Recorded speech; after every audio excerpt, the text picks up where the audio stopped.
Sara gold അവതരിപ്പിക്കുന്ന സ്വർണ്ണ സമ്പാദ്യ പദ്ധതിയിൽ അംഗമാകൂ. സ്വർണ്ണാഭരണങ്ങൾക്കൊപ്പം കൈനിറിയ സമ്മാനങ്ങൾ നേടൂ. കൂടുതൽ വിവരങ്ങൾക്ക് ഇപ്പോൾ തന്നെ മിസ്ഡ് കോൾ ചെയ്യൂ 7012945198.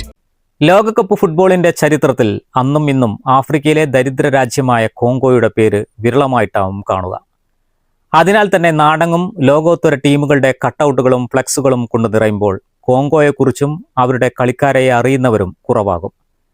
എന്നാൽ കോങ്കോയുടെ ആരാധകർ കൂടുതലുള്ള ഒരു ഗ്രാമമുണ്ട് മലപ്പുറം ജില്ലയിൽ വണ്ടൂർ വാണിയമ്പലത്തിനടുത്ത മുടപ്പലാശ്ശേരിയിൽ. കോങ്കോയെ ആരാധിക്കാൻ ഇവർക്ക് തക്കതായ കാരണമുണ്ട്. 40 കൊല്ലത്തോളമായി ഇവിടെയുള്ള യുവാക്കൾ ജോലി തേടിപ്പോയത് ഈ ദരിദ്ര രാജ്യത്തേക്കാണ്. മിക്ക കുടുംബങ്ങളും പച്ചപിടിച്ചതും അവിടെ നിന്നു തന്നെയാണ്. ഇപ്പോഴും 30ഓളം കുടുംബങ്ങളിലെ യുവാക്കൾ കോങ്കോയിൽ ബിസിനസ്സും ജോലിയുമായി കഴിയുന്നുണ്ട്. ഈ കുടുംബങ്ങളാകട്ടെ കോങ്കോയുടെ ലോകകപ്പ് വിജയത്തിനായി പ്രാർത്ഥിക്കുന്നവരാണ്. ഉണ്ണുന്ന ചോറിനോടുള്ള നന്ദിയും കടപ്പാടുമാണ് ഗ്രാമീണരുടെ പ്രാർത്ഥനയുടെ കാരണം. സ്വർണവും വജ്രവും അടക്കം ലോകത്തിലെ വൻ ധാതുശേഖരമുള്ള ഈ രാജ്യത്ത് ഇനിയും തൊഴിൽ സാധ്യതയുണ്ടെന്ന് 20 വർഷം കോങ്കോയിൽ പ്രവാസം നടത്തി നാട്ടിലെത്തിയ KP സുധാകരൻ പറയുന്നു. ഈ പ്രദേശത്ത് കോങ്കോന്റെ ആരാധകർ ഇവിടെ ഉണ്ട്.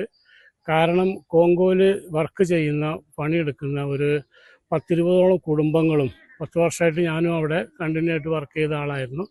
ഇവിടെ ഈ പ്രദേശത്ത് കോങ്കോ എന്ന രാജ്യത്ത് ഒരു 20ഓളം കുടുംബങ്ങൾ അവിടെ പണിയെടുക്കുന്ന ആൾക്കാർ ഇവിടെ ഉണ്ട്. അവർക്ക് ആ രാജ്യത്തിനോടുള്ള ഒരു സ്നേഹത്തിന്റെ കാരണമാണ് ഇവിടെ നമ്മളൊരു ഫ്ലക്സും രാജ്യത്തിനെ നമ്മൾ ബഹുമാനിക്കുന്നുണ്ട്. ലോക ജേതാക്കളായ ഒരു രാജ്യത്തിന്റെയും ഒരടയാളവും ഇവിടെ കാണാനില്ലെങ്കിലും കോങ്കോയുടെ ഫ്ലക്സ് ബോർഡും നാട്ടുകാരുടെ ആവേശവും ഇവിടെ ഒന്ന് വേറെ തന്നെയാണ്.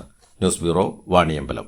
കാർഷിക വിളയുടെ ഉൽപാദന വിപണന രംഗത്ത് 40 വർഷത്തെ പ്രവർത്തന പാരമ്പര്യവുമായി Bismilla rubber nursery farm and gardens Vaniyambalam. Bismilla rubber nursery farm and gardens Vaniyambalam.